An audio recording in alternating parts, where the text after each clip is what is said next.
esta nueva entrevista con un verdadero experto. En esta sección que hemos intitulado así, Entrevista con el experto, en el marco del proyecto PAPIME PE 300-922, modelos Centennial de enseñanza para nuevos mejores abogados de forma hija. En esta ocasión nos honra con su presencia nuestro queridísimo y distinguido doctor Luis Molina Piñeiro, toda una institución, toda una celebridad en el área de la ciencia política dentro de la impartición de clases tanto de posgrado como de licenciatura de la Facultad de Derecho. Nuestro invitado del día de hoy es profesor de carrera titularse tiempo completo. También ostenta el PRI de D, que es la máxima categoría en cuanto a reconocimiento y apoyo que puede tener un académico. Es miembro permanente del Sistema Nacional de Investigadores por artículo 52. También ha sido reconocido como catedrático UNAM nivel 2. Asimismo, es el único doctor en Derecho que cuenta con estudios de revalidación por el Consejo Universitario de la famosa Universidad Nacional Autónoma de México por toda su trayectoria y sus estudios realizados en Alemania, que le dio, sin duda alguna, la condecoración al servicio de primera clase. Pues sea usted muy bienvenido, mi querido maestro. Gracias por estar aquí para formar parte de sección de entrevista con el experto. Muchas gracias, Alma, por tu invitación amable. Gracias, maestro. Vamos a efecto de abordar nuestro tema. Iniciar preguntándole, querido maestro, ¿podría explicarnos lo que pasó en el desarrollo y crítica de la ciencia política después de la Segunda Guerra? Sí, Alma, mira, después de la Segunda Guerra Mundial, los aliados que triunfaron habían surgido de sistemas políticos antagónicos.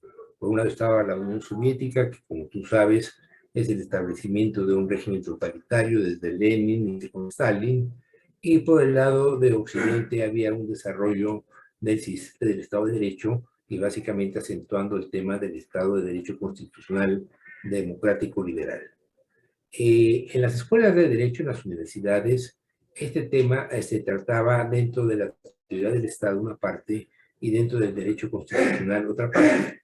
Desde luego que existían también disciplinas, digamos, que se vinculaban a estas, las historias de las ideas políticas por un lado, las filosofías del derecho, las filosofías políticas, ¿no? Y por el otro lado estaba el realismo sociológico y las diversas ramas de investigación empírica en las ciencias sociales. Entonces, quiere decir esto que en las escuelas de Derecho estaba muy presente esta discusión que la había planteado el positivismo jurídico con Kelsen a la cabeza a principios del siglo XX, en el sentido de que el derecho debe estudiarse científicamente, no como valor ni como realidad, sino simplemente como derecho positivo vigente. Esto, lógicamente, planteó la cuestión de hasta dónde puede considerarse en los criterios del Estado de Derecho que los estados totalitarios, tanto los fascistas como los comunistas, fueran un Estado de Derecho. Y desde luego aquí apareció, porque era obligado, la necesidad de estudiar las estructuras de poder que se encontraban vinculadas a estos regímenes políticos y que estaban en el Estado de Derecho actuando y organizando de acuerdo al régimen constitucional, a la norma fundamental. Entonces puede decirse que la ciencia política es una disciplina que se encuentra vinculada por un lado al derecho constitucional, considerando que estos valores que tiene el derecho constitucional democrático en los países occidentales tiene dos pilares: por un lado la definición jurídica de la libertad y por otro lado la división de poderes, ¿no? Entonces se supone que esto es lo que está dentro de la Constitución, lo que a nosotros nos enseñan como parte orgánica y parte dogmática de la Constitución. Por otro lado, los regímenes comunistas hablaban de una nueva concepción moral del gobierno, distinta a la del Estado de Derecho, y tenían una aceptación, aún después de la Segunda Guerra Mundial, amplia en algunos grupos de intelectuales en el mundo occidental, sobre todo los intelectuales vinculados a los estudios materialistas históricos y dialécticos del marxismo. Entonces, estas posiciones que estaban en una discusión metodológica, que ha planteado, repito, de manera muy clara con Kelsen, en muchos países tomó la tendencia de hacer unos estudios específicos de las formas de gobierno. independientemente de que existían unos principios generales constitucionales comunes a toda aquella organización que se pudiese englobar como Estado de Derecho, tenían características distintas que surgían precisamente de las circunstancias diferentes de cada una de las realidades sociológicas y políticas de estos países. Y aquí es donde se toca el tema de la ciencia política. A grado tal llega esta discusión académica que la UNESCO, esta Organización Internacional de Cultura, elaboró un temario de ciencia política, ¿no? Que lo independizaba en cierta medida del estudio clásico del derecho constitucional y que lo vinculaba más a un estudio empírico de las formas de gobierno. Este tendría que ser el planteamiento. Y lógicamente, digamos, en el ambiente internacional, esto lo podríamos fijar en las obras de dos autores clásicos, ¿no? Uno es Karl Popper, que habla de la sociedad abierta, ¿no? En contra de la sociedad comunista totalitaria que se había generado, pues lógicamente en el régimen fascista, en el régimen nazi, y también en el régimen comunista.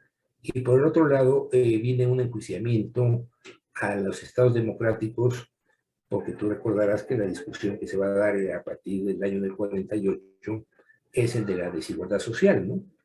O sea, no se puede pensar que exista un Estado verdaderamente democrático, representativo, en la medida en que haya grupos sociales marginados que no tengan disfrute de los bienes necesarios para una vida digna, ¿no? Entonces, esto se va a vincular con estudios sociológicos, jurídico-políticos, ¿no? Que se requiere para que exista una verdadera democracia en un Estado de Derecho. Y entonces se plantean, por ejemplo, en la obra de Dahrendorf, que es un alemán que tiene su formación ya de posgrado en universidades norteamericanas y después tiene una gran influencia en Europa, no solamente en Alemania. Recordemos que Dahrendorf fue director durante muchas décadas de la London School of Economics and Political Science en Londres, ¿no? En Inglaterra. Entonces, en el caso este es, ¿qué es lo que se requiere en una sociedad para que ésta pueda tener una forma de gobierno democrática? O sea, se va a considerar entonces que el gobierno es un efecto no solamente de un orden normativo, metafísico, de Estado de Derecho democrático liberal con estos pilares de libertad y de división de poderes, sino que tiene que haber en la sociedad una serie de características que permitan que ese Estado de Derecho funcione democráticamente, ¿no? Entonces vienen toda una serie de investigaciones sobre qué es la igualdad en la sociedad, sobre qué son los canales de movilidad y que legitiman la sociedad tardía industrial o postindustrial. Y esto viene a ser esta parte entre ciencia política y sociología política, ¿no? Esta era la discusión, digamos, europea y básicamente, debo subrayarlo, era una corriente que consideraba estudiar científicamente la política, porque recordemos que los marxistas, los comunistas, pretendían presentarse como científicos, ¿no? O sea, el materialismo histórico, la dialéctica marxista es una concepción científica del estudio de la sociedad, ¿no? Así lo dice, ¿no? Entonces, la pretensión de estudiar científicamente a la sociedad y que además le da una función, ¿no? O sea, la idea es, no solamente hay que conocer, que describir qué es la sociedad, qué es el gobierno de la sociedad, sino que hay que transformarla, ¿no? La idea es encontrar aquí qué es lo que no funciona correctamente de acuerdo a los modelos, a los parámetros tomados, para que se hagan las correcciones suficientes. Y aquí entra pues toda una gente de corrientes y de centros de investigación europeos que se vinculan a estudios económicos de planeación, y así como se hace una planeación económica, se piensa, por ejemplo, el caso de Chelsky en la República Federal de Alemania, que se puede planear el cambio social a través de normas jurídicas, ¿no? Y entonces considera que el derecho no es un efecto de una situación social, sino puede ser la causa de la transformación de esa misma sociedad. Ese vendría a ser el esquema general en donde la ciencia política políticamente va adquiriendo unos espacios de aceptación que hoy ya son indiscutibles, porque ahora ya esto se vincula a estudios empíricos, a estudios formalistas y estudios valorativos, como en México lo estudiamos a través de los dos grandes filósofos desde los años 30, ¿no? El maestro Recasén Sitges y el catedrático de Filosofía del Derecho Mexicano, ¿no? Muy bien, querido doctor. Muchas gracias, qué explicación tan clara, tan amplia, tan precisa. Y bajo este orden de ideas, ¿cómo se daría la vinculación de la ciencia política precisamente en la Facultad de Derecho de la UNAM? ¿Cómo? Mire, en México la escuela de Derecho, llamada de Derecho, así llamada, es una escuela de leyes, ¿no? Una escuela de leyes. Pues si uno estudia los planes de estudios desde que la escuela se vuelve facultad, un porcentaje muy alto de las materias que se estudian son materias de derecho positivo, derecho civil, derecho mercantil, derecho fiscal, derecho del trabajo, se estudian leyes, ¿no? Ahora bien, en el caso mexicano, las materias que están conexas al estudio de estas leyes, de este derecho positivo, son las clásicas, ¿no? La introducción al estudio del derecho, la teoría del Estado, la filosofía del derecho, ¿no? De manera muy aislada, las ciencias sociales, la sociología, la economía, sobre todo ya después del medio siglo que ya se separaron las escuelas de economía y las escuelas de ciencias políticas y sociales. Entonces la Facultad de Derecho y Ciencias Sociales acentúa más el tema de derecho, ¿no?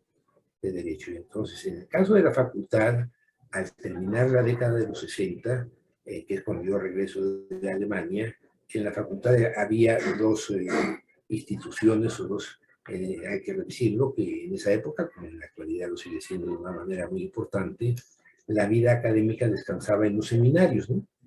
Entonces, había un seminario que estudiaba Derecho Constitucional y un seminario que estudiaba Teoría del Estado, ¿no? Y este seminario, que en el caso de México ya desde esos años finales de los 60, principios de los 70, el director del seminario es un ilustre amparista, el maestro Burgoa Orihuela, ¿no? Ignacio Burgoa. Y entonces el maestro Burgoa acentúa en la labor del seminario aquellos temas que tienen que ver con el juicio de garantías, con los juicios de defensa de la Constitución, ¿no? Entonces, como su nombre indica, es de constitucional y amparo. Por otro lado, está el Seminario de Teoría del Estado, que se vincula al estudio clásico de las ideas políticas vinculadas a lo que es el Estado constitucional, lo que es el Estado moderno, ¿no? Entonces aquí no cabía la ciencia política que era realista, ¿no? Que era realista, entonces cuando yo llego en el año de 68, 69, platico con doña Aurora, que es un poco, digamos, contraria a la tesis de desarrollar una nueva disciplina, y platico con el maestro Burgoa que él consideraba las ciencias sociales, siguiendo estas tesis aristotélicas, como de segundo nivel, ¿no? O sea, el derecho es cuestión metafísica, son cuestiones formales. La realidad es cosa que cualquier persona conoce porque está dentro de la sociedad y entonces eso que son ciencias sociales lo consideraba como desde Aristóteles un conocimiento de segundo nivel, ¿no? Y bueno, en ese sentido yo continué con este tema, hablé con el director en su momento, Fernando Gesto Martínez Porcayo, y posteriormente con el maestro Astudillo, y se logró que se pusiese ciencia política primero como una materia optativa, ¿no? Y después como una materia obligatoria, ¿no? Y duró unas décadas, ¿no? Duró unas décadas porque tampoco existió un grupo de profesores, de colegas míos, que tuvieran interés por el estudio precisamente que desarrollaba la ciencia política, de acuerdo a este programa que señalé de UNESCO, que vinculaba el derecho constitucional con ciencia, sociología política, y trataban de encontrar ahí algunas explicaciones a los países diferentes. O sea, porque la ciencia política, como es realista, pues lógicamente tiene que estudiar los gobiernos que existen, ¿no? Y era obvio que después de la Segunda Guerra Mundial, algunos países europeos y Norteamérica, las formas de gobierno, aunque las pudiésemos englobar como parlamentarias, como presidencialistas, tenían muchas variedades y aquí era donde se supone que la ciencia política tenía que estudiar el por qué esas distintas variedades se dan en estas formas de gobierno, o cuáles simplemente se recubren jurídicamente como estados de derecho democráticos y en la realidad son regímenes autoritarios, que es el caso de México, ¿no? Y por eso el tema de la ciencia política en México, ya a partir de los años 50, 60, se empieza a derivar a un estudio sociológico político, científico, político crítico del sistema político mexicano. Esto que en su momento Vargas Llosa, cuando ya no era una dictadura perfecta, que en los años 90 se refirió al sistema político. Y entonces, este sería el tercer tema que me gustaría tratar contigo, ¿no? O sea, que sería, como te había dicho, la repercusión de estos estudios realistas, empíricos, de lo que se llamó sistema político mexicano, ¿no? Sí, usted es definitivamente un reconocido experto en la materia de la ciencia política del sistema político mexicano, mi querido doctor. Pero, ¿qué podría decirme de la sociología política que se aplica en nuestro país o aplicada en México? Bueno, mira, en México como era claro que había posiciones críticas y posiciones apoyadoras del sistema político mexicano, ¿no? Así se llamó, se hicieron varias publicaciones, ¿no? Sobre estos temas en el que se dividía entre glosadores del sistema político y enterradores, ¿no?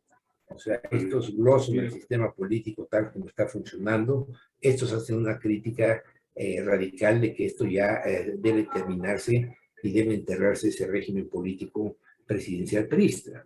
Y habíamos otros, un grupo muy pequeño como yo, que lo que pretendíamos era hacer un estudio científico, primero de observación, de descripción y en algunas ocasiones hasta de la interpretación de qué era lo que había hecho esa estructura de poder y sobre todo cuáles eran las reglas de juego político que se habían implantado que permitían que ese sistema político funcionara, ¿no? Entonces, por dar tres nombres, ¿no? En un lado, en el lado de las ciencias políticas críticas marxistas, tenías tú a Arnaldo Córdoba, ¿no? Arnaldo Córdoba, que escribió varios libros sobre el sistema político mexicano, y del otro lado tienes a un constitucionalista que era Jorge Carpizo, que también escribió el derecho constitucional mexicano, ¿no? Y en medio de descripción de lo que era realmente el sistema político priista, había pocas gentes porque tenías que investigar dentro del sistema, dentro del partido, ¿no? O sea, mucha gente entendía esto ya como una cosa repelente, ¿no? Que tú te metieses a estudiar el sistema dentro de la base política social de aprobación plebiscitaria del sistema, se consideraba, digamos, por decirlo menos, negativo. Yo con estos dos autores tuve en algunas ocasiones algunas pláticas afables, amistosas, de crítica, ¿no? Tanto a lo que yo había escrito como a lo que yo había leído de ellos, que su lugar se había difundido de manera más amplia en el grupo de izquierda y en el grupo de académicos, sobre todo en el mundo jurídico, en institutos de investigaciones jurídicas, ¿no? En la Facultad de Derecho nunca hubo, por decirlo, lo contrario, una verdadera discusión académica sobre el tema, ni tampoco la hay ahora, ¿no? Ahora hay gente que opina, que dicen, pero no hay una discusión académica. En el caso de Córdoba, Córdoba venía de Italia, en donde había una corriente neomarxista importante académica, y entonces él calificó al sistema político mexicano como un corporativismo, ¿no? En un libro que el título tiene, y era cuando yo entré en discusión con él, porque presentamos la oposición en ciencias políticas y sociales en la misma época, le decía, mira, el fascismo es un efecto, no es una causa, ¿no? O sea, la idea del fascismo es que ya existen todas estas corporaciones y que entonces se les ata fuertemente fascio, ¿no? La palabra latina de fascio que une fuertemente estas flechas en los escudos romanos, ¿no? Es para darles un destino común, ¿no? O sea, la idea de los fascismos siempre es una cuestión de destino, ¿no? La raza superior, el cristianismo, etcétera, ¿no? En el caso mexicano, el régimen político desde 1930 lo que hace es crear las corporaciones, ¿no? Primero esta independencia muy, digamos, flexible entre el clero político y el gobierno mexicano después de la firma de la paz cuando la guerra cristera, la institucionalización del ejército constitucionalista como ejército nacional, serían estas dos primeras flechas, ¿no? Que van a darle solidez para construir el sistema y después viene esta cuestión prebendaria, ¿no? El reparto de la tierra, las prestaciones y los derechos sociales, laborales de los sindicatos de las empresas estatales, de ferrocarriles, de la Comisión Federal de Electricidad, y ya a partir de los 60, de la Comisión, perdón, de ferrocarriles, de petróleos mexicanos, y ya a partir de los 60, de la Comisión Federal de Electricidad. Y entonces ya para los años de 60 ya están, ahora sí, estas flechas, ¿no?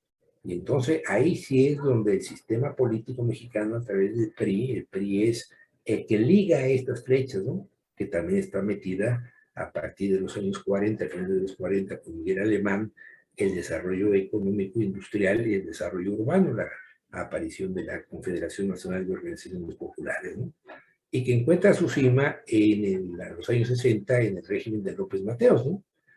Acuérdate que López Mateos, y ahí están las fotografías, en el Zócalo de la Ciudad de México, él en el Palacio Central, en el palco central del Palacio Nacional, el Zócalo lleno con el asta bandera, la bandera nacional, y miles de personas, ¿no? Miles de personas que tienen ahí pancartas de la CNC, de la CTM, de la CNP, matracas, silbatos, sirenas, todo eso era el corporativismo mexicano ya organizado, ¿no? Ya organizado, del cual se sentía orgulloso López Mateos, ¿no? López Mateos consideraba que ese era un logro de la Revolución Mexicana.